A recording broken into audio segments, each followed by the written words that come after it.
기도하시고 오늘 말씀을 듣겠습니다. 귀한 성가대 찬양을 통해 영광 받으신 하나님, 우리의 심령 속에도 은혜가 임하게 하시니 감사합니다.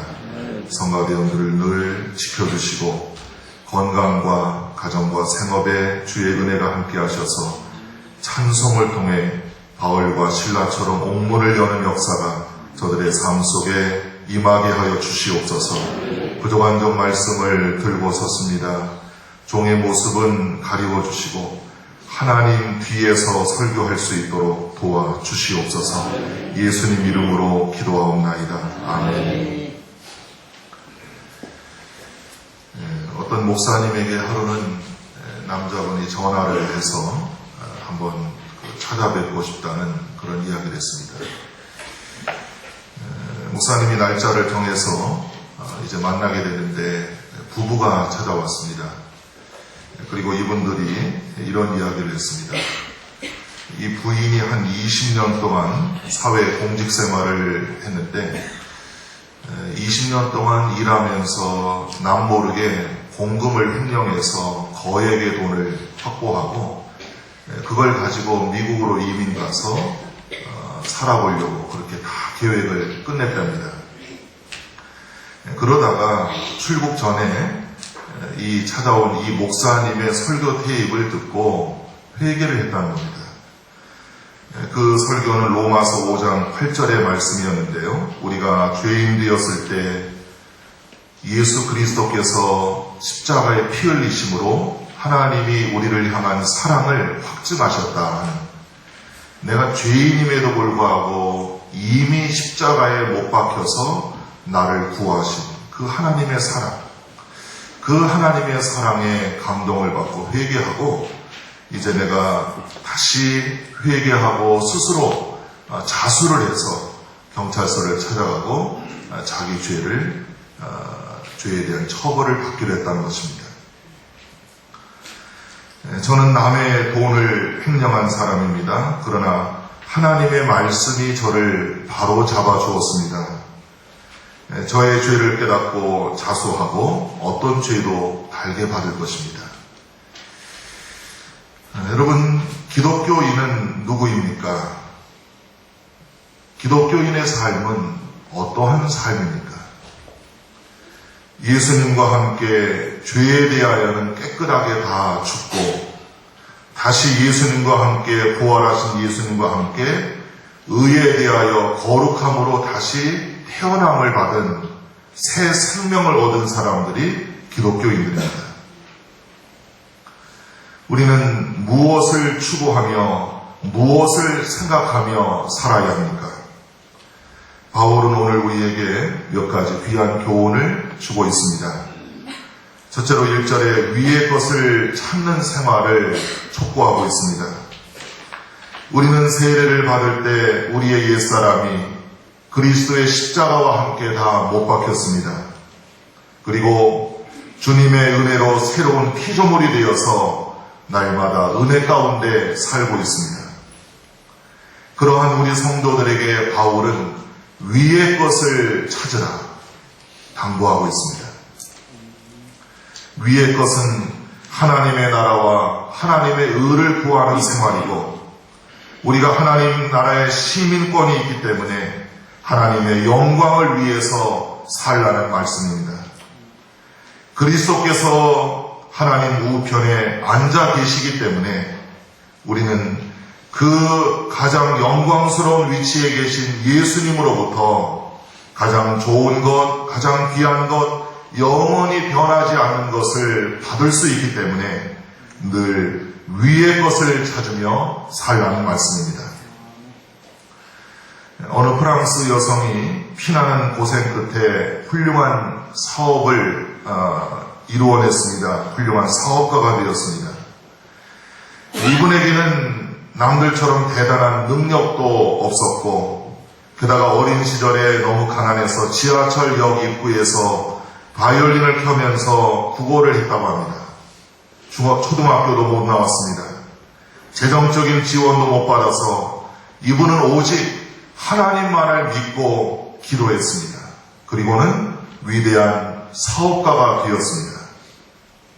많은 사람들이 여인에게 어떻게 성공을 했는가 물었습니다. 우리 집에는 기도실이 따로 있습니다. 중대한 투자를 할 때, 중요한 일이 있을 때 먼저 나는 기도실에 들어가서 금식 기도하고 하나님 말씀을 읽으면서 하나님이 들려주시는 음성에 귀를 기울입니다. 만약 나의 마음에 평안함이 없고 확신이나 영적인 소원이 생기지 않으면 절대로 투자를 하지 않았습니다. 항상 성령의 인도하신 대로 살았기 때문에 성공할 수가 있었습니다. 여러분, 위의 것을 찾는 삶은 언제나 하나님을 바라보고 예수님을 바라보고 성령의 음성을 들으면서 사는 생활입니다. 그 다음에 2절을 보시면 위의 것을 찾되 위의 것을 생각하면서 살라 그랬습니다. 땅의 것을 생각하지 말고 위의 것을 생각하라는 것입니다. 생각하라는 말은 나의 마음을 거기에 고정을 시키라 하는 것입니다. 다른 데다가 신경을 쓰지 말고 위의 것, 하나님에게 내 마음과 생각을 완전히 고정시키라는 것이죠. 사람은 마음이 가는 곳에 인생 전체가 움직입니다. 내 마음의 힘이 얼마나 강한지 마음이 원하는 대로 사람들은 하면서 살고 있습니다. 반대로 마음이 없으면 생각도 안 하고 행동도 안 합니다. 주일날 교회를 오시는 분들은 다 마음이 하나님을 향하고 교회를 향하기 때문에 만사를 제쳐놓고 교회로 오는 겁니다. 마음과 생각이 없으면 교회를 올 수가 없습니다. 예수님에게 마음이 있어야 예수님을 가까이 하고 예수님처럼 살기를 노력하지 않습니까? 반대로 땅의 것을 생각해서는 안 된다고 바울이 말합니다. 땅에 있는 것은 무엇입니까? 5절에 보니까 음란과 부정과 사욕과 악한 정욕과 탐심이라고 이야기합니다. 내 타락한 인간의 본성대로 본능을 절제하지 않고 나 자신을 부인하지 않고 살면은 여러분 내 삶은 나도 모르게 걷잡을 수 없이 잘못된 길로 갈 수밖에 없습니다. 세상 것은 잠깐이고 소망이 없고 하나님의 뜻과 정반대임에도 많은 사람들은 위의 것을 생각하는 것이 아니라 땅에 있는 것을 생각하기 때문에 언제나 땅을 내려다보면서 자신의 본능대로 살고 있는 것입니다. 내려놓음의 그 책에 나오는 이야기입니다.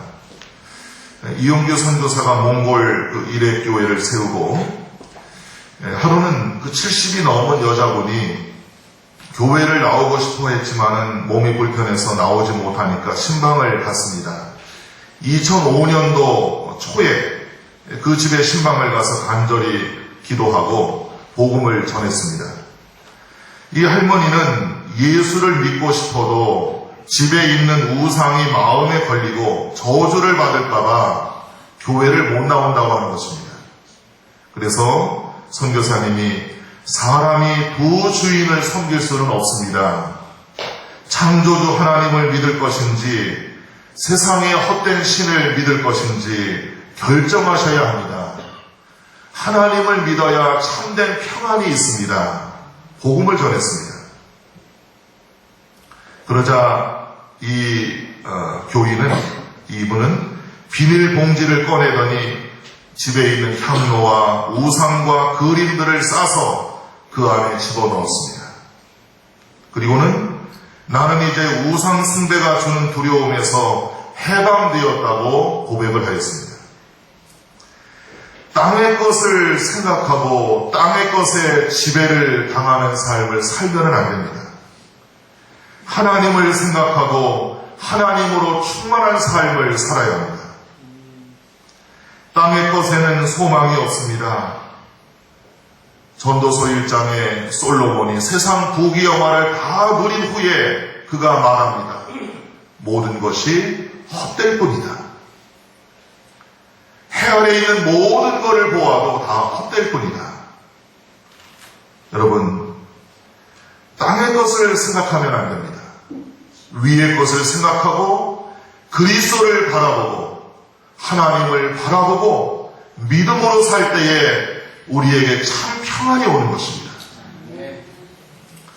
그 다음에 4절을 보니까 우리 생명이신 그리스도께서 나타나실 그때에 너희도 그와 함께 영광 중에 나타나리라 말씀했습니다. 하나님은 언젠가 정해진 시간에 예수님을 이 땅에 재림주로 보내실 것입니다.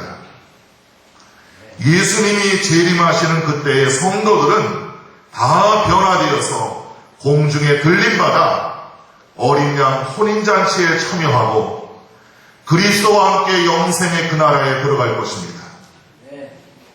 그러므로 우리는 새로운 생명을 얻고 영원한 생명을 누리게 된다고 하는 사실에 소망을 가지고 재림에 대한 그 소망을 가지고 이 땅에서 인내하며 살아야 합니다. 인디애나폴리스 홀츠 팀의 감독 토니 던지라는 분이 자기 아들을 너무 일찍 잃어버렸습니다. 그래서 장례식에 많은 사람들이 찾아와서 위로했습니다. 제가 여러분에게 하고 싶은 말이 있습니다. 비록 눈물을 보이고 있지만 이 장례식은 축제입니다. 왜냐하면 우리 삶의 목적과 의미는 예수님께 있기 때문입니다. 지금 이 순간에도 예수님은 우리에게 주님의 사랑을 보여주고 계십니다. 왜 나에게 이런 일이 일어나는지 나는 모릅니다. 왜 내 아들이 일찍 세상을 떠나는지 모릅니다. 그러나 나는 하나님이 해답을 갖고 계시다는 것과 여전히 나를 사랑하신다는 것을 알고 그분의 계획이 있다는 것을 또한 믿습니다. 나는 이것을 왜라는 질문 대신 왜 하나님이 이렇게 하셨는가 이 질문 대신에 무엇이라고 나는 이제 바꾸며 살겠습니다. 내가 이 일로부터 무엇을 배울 수 있는가? 나는 이 일을 통해서 하나님의 영광을 위해 무엇을 할 수 있을 것인가? 다른 사람들을 돕기 위하여 무슨 일을 내가 해야 할 것인가? 여기에 초점을 맞추고 살 것입니다. 여러분, 살다 보면 슬픔을 당할 때가 있습니다. 환난과 시험이 올 때가 있습니다. 그때마다 우리 모두 다 재림하시는 예수님을 만나고 영원한 생명을 누리면서 천국에서 살게 된다는 그 영생에 대한 소망을 가지고 위로를 받으시기 바랍니다. 인생은 잠깐이지만 예수님 곧 오셔서 우리에게 영원한 축복의 삶을 허락해 주십니다. 끝으로 5절입니다. 그러므로 땅에 있는 지체를 죽이라. 음란과 부정과 사욕과 악한 정욕과 탐심이니 탐심은 우상 숭배라. 6절입니다. 이것들로 말미암아 하나님의 진노가 임한다 그랬습니다. 돈도 필요합니다. 건강해야 됩니다. 즐겁게 살아야 합니다. 지식과 명예도 다 필요합니다. 그러나 주객이 전도되면 안 됩니다. 하나님이 먼저입니다. 하나님이 우선입니다. 땅에 있는 것에 우리가 지배당하고 정복당해서 눌려서 살면 안 됩니다. 특별히 현대인들은 탐심을 조심해야 됩니다. 오늘 말씀에도 우상 숭배라고 그랬습니다. 나도 모르는 사이에 나는 탐심의 노예가 되어서 탐심 때문에 시험에 들고 있습니다. 사람이 욕심 때문에 시험에 들게 되고 시험에 들면 결국은 사망을 가져온다고 야고보서 1장에 말씀했습니다. 먹을 것과 입을 것이 있으니 만족하라. 바울은 디모데전서 6장에 말씀합니다. 그 목사님도 참 어떻게 먹을 것과 입을 것이 있다고 만족합니까? 여러분, 많이 없으면 조금 불편한 것밖에 없어요. 그죠? 조금 불편한 거예요. 먹을 것과 입을 것이 있으니 만족하라 하는 바울의 말을 우리가 하루에 몇 번씩이라도 묵상하며 산다면은 적어도 탐심의 노예는 되지 않을 것입니다.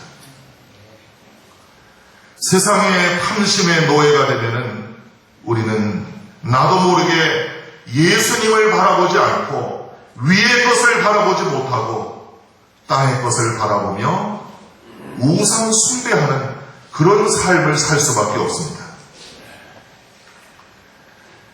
단테가 쓴 그 신곡의 지옥편을 보면은 이런 이야기가 나옵니다. 단테가 지옥의 6번째 구덩이를 지나갈 때 화려한 황금 외투를 입은 사람들이 보이는데 그들의 옷이 얼마나 아름다운지 눈이 부실 정도였습니다.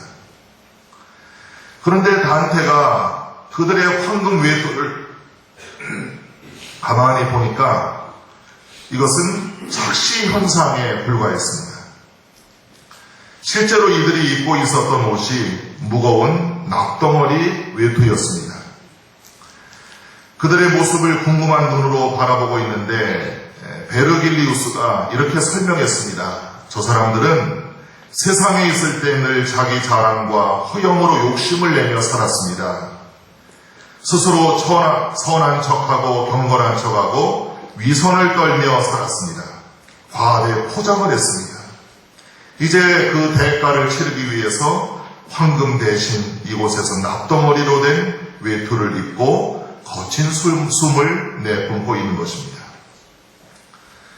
여러분, 탐심의 노예가 되면 안 됩니다. 하나님께서 우리에게 필요한 것이 무엇인지를 알고 계십니다. 때마다 일마다 하나님께서 일용할 양식을 달라고 기도하면 다 채워주십니다. 하나님 앞에서 우리 자신들이 내려놓아야 할 것이 무엇인가 우리는 늘 기도하면서 살아야 합니다. 날마다 에녹과 같이 하나님과 동행하고 노아처럼 믿음으로 순종하며 아브라함처럼 새하늘과 새 땅을 바라보고 위의 것을 찾으며 영적인 순례의 길을 가야 합니다. 그럴 때 우리는 그리스도와 함께 영원한 나라의 축복을 누리게 될 것입니다. 새하늘과 새 땅을 바라보며 사는 성도들, 늘 위의 것을 찾으면서 위에 계신 하나님을 바라보면서 영원한 천국을 소망하면서 주님의 은혜 안에 날마다 승리하는 삶을 살아갈 수 있기를 바랍니다. 기도하겠습니다.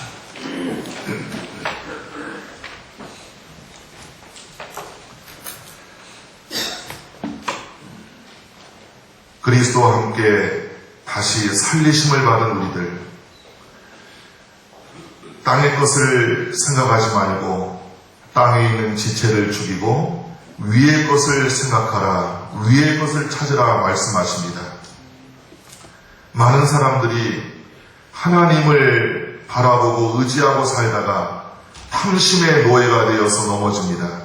하나님, 욕심을 버리고 하나님이 내게 주시는 것을 가지고 하나님의 은혜로 믿음으로 살아갈 수 있도록 도와주시옵소서.